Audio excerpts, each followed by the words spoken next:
Hey guys, and welcome to another episode of Yue Eats. I'm Yue, and I am in Atlantic City right now to review a restaurant that I've heard great things about. Now this is a seafood restaurant, and as you guys know, I have some seafood allergies, mostly shellfish, pretty much primarily shellfish. But I hear that this place also does amazing steaks, which is why I wanted to review it. This place is called Chart House. So I just want to show you real quick the inside of this place. I can raise my volume now. It's just that, I wanted to get here before the sun sets while I could still get some views of the water. So earlier I was lowering my voice because there was pretty much no one in here. It was just me. I didn't want to really make a scene. But yeah, this place is super beautiful on the inside. Like it really has like a really, it's really beautiful on the inside. It kind of reminds me a little bit of the CN Tower restaurant. You got some views of the water, and in this case, we're in the winter time, so sun sets earlier. But I actually think that's good because that means I'm gonna catch the sunset here in Atlantic City while I have my meal, so should be nice. By the way, it's kind of strange to see so much snow in Atlantic City, but usually this is like a summer beach town, but I don't know about you guys, but it's kind of beautiful in my opinion. So anyways, let's take a look at the menu real quick. So this place is really known for seafood. They're really known for a lot of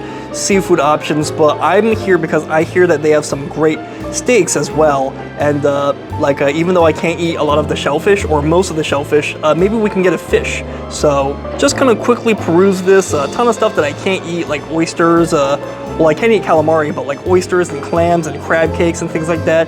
It's a shame because I used to love crab cakes, but they're off the menu for me now. Then all sorts of seafood soups, clam chowders, lobster bisques, and then salads and whatnot. And then it looks like they have some of their libations, like their alcohols on the same page of their food, while they also have a separate drink menu here, I believe. In the middle highlighted box, they have some other things. Ahi tuna, they got shrimp, and they got their prime rib there. That's kind of why I wanted to eat here, because I hear good things about a lot of their steaks, in particular their prime rib. And I want to try it because I've heard some great things about their prime rib, and I don't usually like prime rib, but you know what?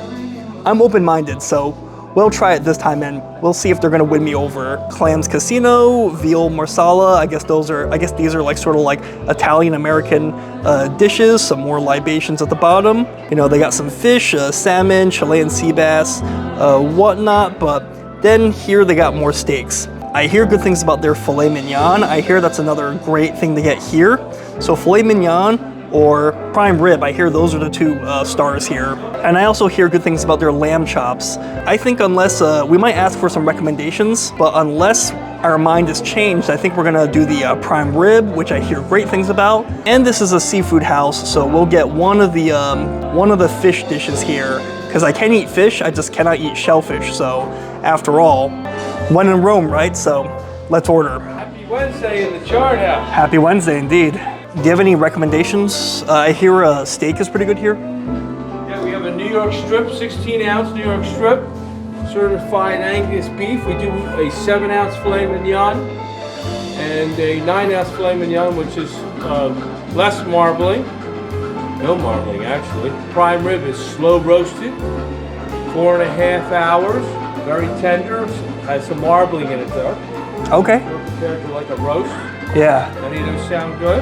I think I'm gonna try that prime rib. Okay. I hear good things about that prime rib. You have a choice. You have a 10-ounce prime rib or a 14-ounce or an 18-ounce. I'll do 10-ounce. Medium pink throughout?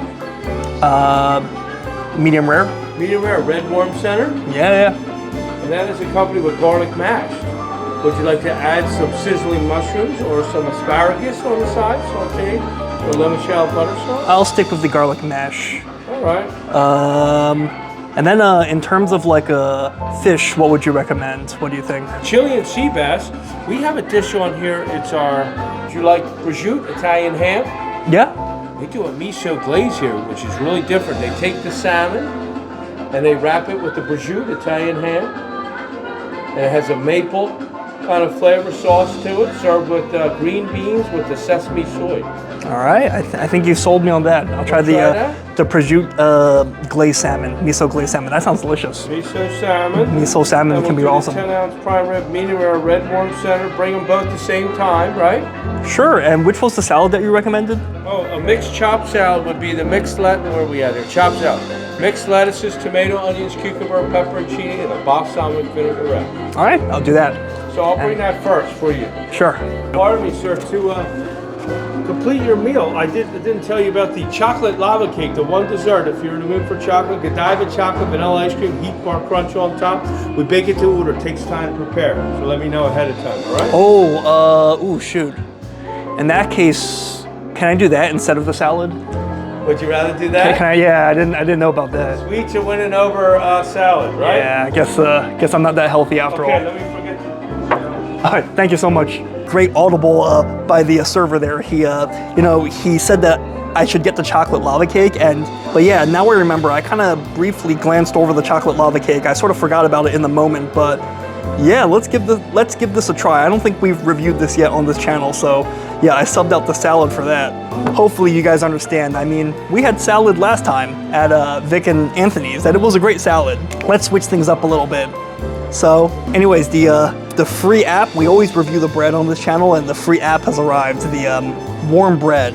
The server was really plugging that this was fresh baked bread. Yeah, I don't know. Does it feel warm to the touch? Not really warm. He said this was freshly baked. It doesn't feel fresh. Well, that one's a little bit warm, but this is almost like cold, like almost like it's been, in like a cold room for a while. So I don't think this is super fresh, but I guess let's try a little bit of it. These are sweet potato chips, I guess. Kind of just looks like a regular sweet potato chip.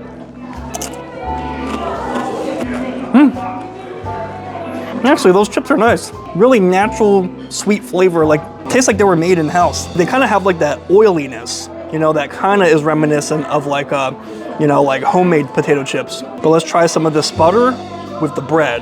The inside of this bread is pretty cold, and the texture is kind of reminiscent of like almost store-bought like white bread, but the outside looks nice and crusty, crunchy, so we'll give it a try. Maybe dip it like this, or I guess that's not gonna work. Butter this bread for a bit. Okay, let's try some of this bread and butter.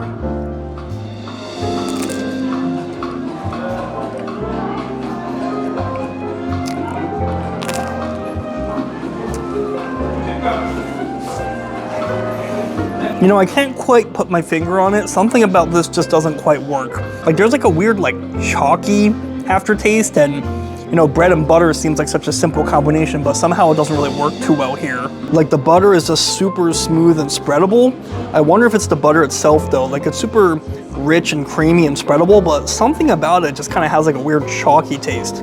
I can't figure out if it's the butter or it's also potentially the bread. I mean, the outside is not really as crispy and crunchy as it looks, to be honest, and the inside is, really generic white bread taste, and it really reminds me of almost like a thicker Wonder Bread from the store. So not one of the better breads and butter we've had for sure, but it's all about the main attractions. So let's see how those are. Prime rib. Well, Rare, the miso-glazed salmon. Of course, you have your creamy horseradish and your au jus with that. Serve with your prime rib. thank you so much. All right, guys, I guess it's just me. I mean, I see a couple other groups, but they just opened and there's not many people. So yeah, that's why the food came really fast. I think that was not even 10 minutes. Maybe, yeah, maybe it was about 10 minutes at most, but maybe a little bit less. And we got both of our dishes at the same time too, so let's check it out.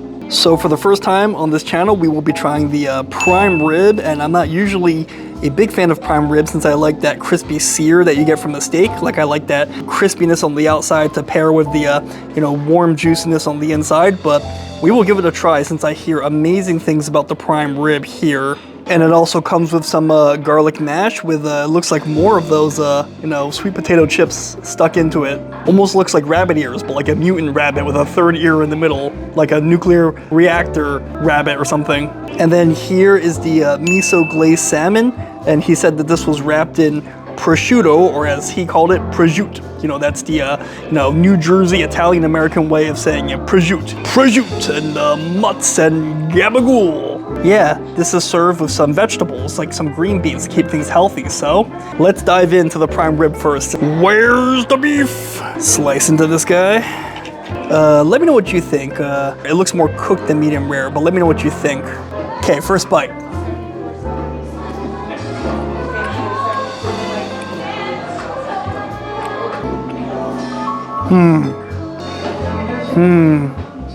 Like, I don't know what you guys think, but I don't know, maybe it's the lighting or something, but not even medium. I feel like that looks almost more like medium well or something. So, all right, guys, I just gotta be honest, like that is really, really dry. Like it is just completely dry. I'm just looking around to make sure no one's within earshot, but it is like almost like chalk in your mouth. Like it's, I don't know, like just looking at it, it looked overdone. Like it did not look medium rare at all. I mean, just the way that looks, like it almost kind of looks like pork almost at first. Like, I don't know. I mean, I was excited for a delicious prime rib, but this is almost like a prime rib that you get at like one of the buffets here in Atlantic City. So, oh, really disappointing. But maybe the jus will help. Okay, let's try a bit of the rib cap here. My favorite part on the whole cow, potentially. So let's dip this in the jus and see if that helps.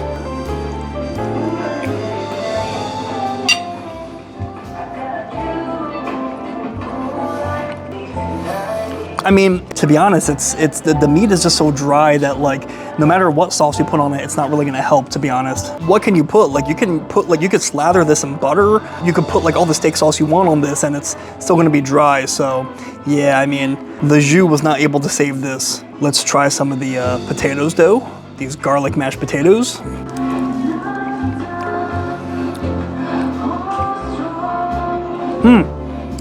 Okay, the mashed potatoes are pretty good. Like they're a little chunky on the inside. You kind of taste like heterogeneity bits in it. Like you kind of taste like little bits of crunch like here and there. Like I'm not a big potato puree guy. I'm more of like a mashed potato guy. And I'm not even just a mashed potato guy. I like smashed potatoes, and there is a difference. And this is almost more like smashed potatoes in that like they kind of got some chunky bits in there, which I like. Like there might even be pieces of the skin still in there, like adding some crunch, adding some like texture and some like fiber as well. And these are loaded up with tons of butter and cream, and they're great. To be honest, I'm not digging this too much. So let's move this over here. And let's try the seafood, which they're more known for here anyways. Although they did say great things about the prime rib, but it is what it is. So let's try a bite of this prosciutto wrapped miso-glazed salmon. I think they were trying to go for something really cool with like the color pattern on the bottom, but to me it kind of just looks like a melted ice cream sundae or something. This is also looking a little bit overcooked. I hope looks are deceiving. Let's give it a try though.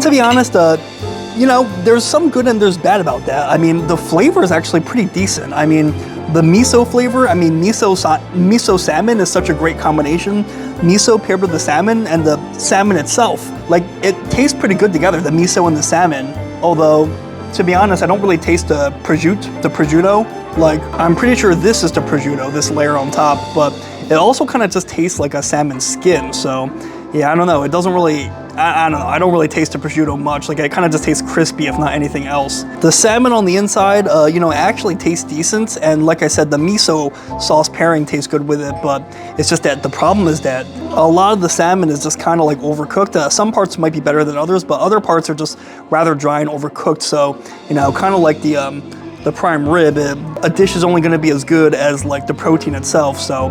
But overall, the flavor of this is not bad. Well, except for the sauce, except for this like melted ice cream sundae, you know, melted candy bar weird thing at the bottom. The sauce is kind of weird, if I can be honest. Like it kind of has like a weird orange flavor and it doesn't really pair. But other than the salmon being a little bit dry, actually this tastes pretty decent. I mean, this is, you know, unlike the prime rib, this is more edible, I would say. So I'm gonna dig into this. All right, let's try maybe 1 or 2 green beans and see how these compare.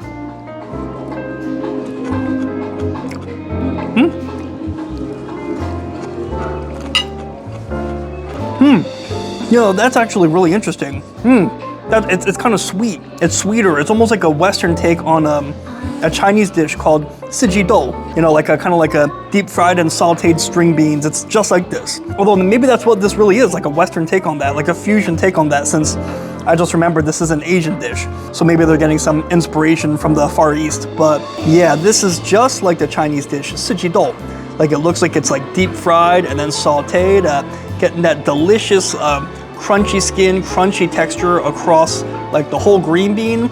Only in this case, instead of the more Asian flavors like garlic and whatnot, somehow this kind of has like a sweet flavor. So I guess it's more fusiony, more suited to like a Western taste, or in this case, like a Japanese dish. Japanese compared to Chinese cuisines tend to be sweeter. So yeah, it's a sweeter sijidou and it tastes great. I really, really dig this. This might even be one of the favorite things that I've eaten today, ironically, some string beans here. So, all right, we're gonna finish this dish and then we're gonna wait for the chocolate lava cake, which was highly recommended. So, can't wait for that. By the way, we might be catching the, the sunset now. So, it's getting kind of beautiful here in AC. Look at that. Oh, nice. What's your side plate? I didn't know you wanted to do that. Okay. Excellent, thank you.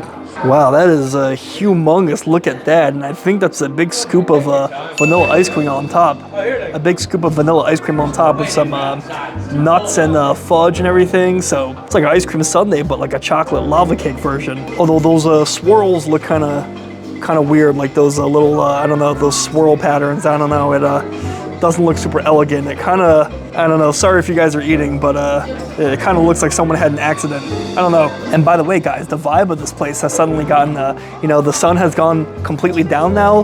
Now it's, completely dark and more romantic atmosphere. So we may not be able to see the sunset anymore, but the inside of the restaurant definitely has a better vibe, in my opinion. All right, let's try a bite of this. Let's first see if it has that, how do I say, let's see if that lava like really leaks out of this, let's just say. Ooh, look at that. Yeah, I guess what's leaking out is a combination of the fudge and the melted ice cream, I guess is what that is. So like a little white waterfall. So all right, let's take a bite of this. And first a bite without the ice cream.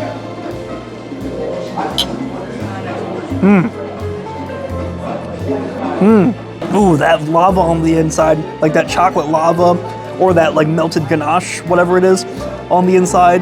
It's warm, like I love the warm texture and it's not too sweet. Like I hate when these chocolate lava cakes, especially those like cheap ones from like Domino's Pizza and whatnot.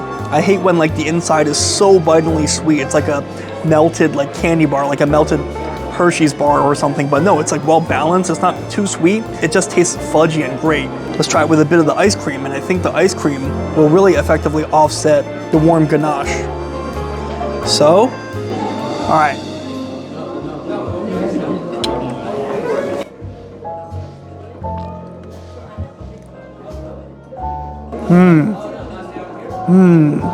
Another bite. This is pretty good. When you pair it with the ice cream, it's like perfect. All right.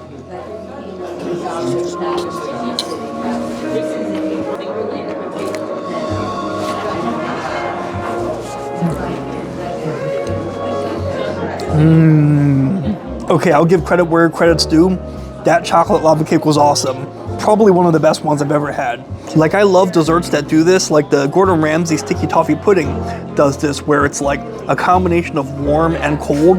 Temperature of food does make a big difference, which is why, a lot of restaurants like steakhouses will serve, heated plates, things on heated plates, and that's also why like good sushi restaurants and maybe good Asian restaurants in general, like really high quality ones, will like sort of fan their rice to keep it at like the right temperature when they serve it. But in this case, like this chocolate lava cake, like the outside is crunchy, the inside is like gooey and like warm and like kind of like a nice fudgy flavor and a warm cake on the inside. And the cold ice cream, like it just goes perfectly like the vanilla ice cream. It's not like a strong dessert mixed with the sweeter melted ganache and the warm, super warm ganache. It's like such an incredible, like, wow. It's like when it all comes together in harmony, like competing forces, like an unstoppable object meets a immovable object. Wait, unstoppable force meets a immovable object. So it's a beautiful thing. So we're gonna finish eating this for sure. I love this dessert. And then we'll share final thoughts outside. All right, guys, I just finished eating at Chart House, and yeah, to be honest, I kind of had overall, I didn't have a great experience. I thought that that chocolate lava cake really was really good. That was probably one of the best chocolate lava cakes I've ever had, if not the best chocolate lava cake I've ever had. It did a little bit to kind of redeem the whole meal, but everything else I had was, to be honest, really not that great. I mean, the prime rib was really disappointing. I know I don't like prime rib that much in general. Even then, like, I just felt like it was just really overcooked, and yeah, it just really wasn't for me. Like, it really tasted like buffet quality and not like a good buffet, like a, you know, like a really mid buffet. The salmon had some good flavor going, but again, the cook was kind of, you know, not great in some parts, like kind of inconsistent at best and overcooked at worst. And yeah, the prosciutto on top just didn't really work. Like, I would have preferred just like a crispy skin than like a prosciutto. Like, it really was not necessary, I felt like, and I couldn't even really taste the prosciutto flavor. So guys, I don't know, I was excited for Chart House, but it had a nice view, it had a nice vibe, but the food, not really for me, so probably not gonna be back. But anyways, guys, let me know what you guys think. If you guys have eaten at Chart House before, and let me know what your favorite places are to eat at in Atlantic City. Let me know in the comments, because great minds eat alike. And as always, if you like my vids, like and subscribe. That way you stay up to date whenever I post another video. So I'm gonna hit the road now. So until next time, I'll see you later.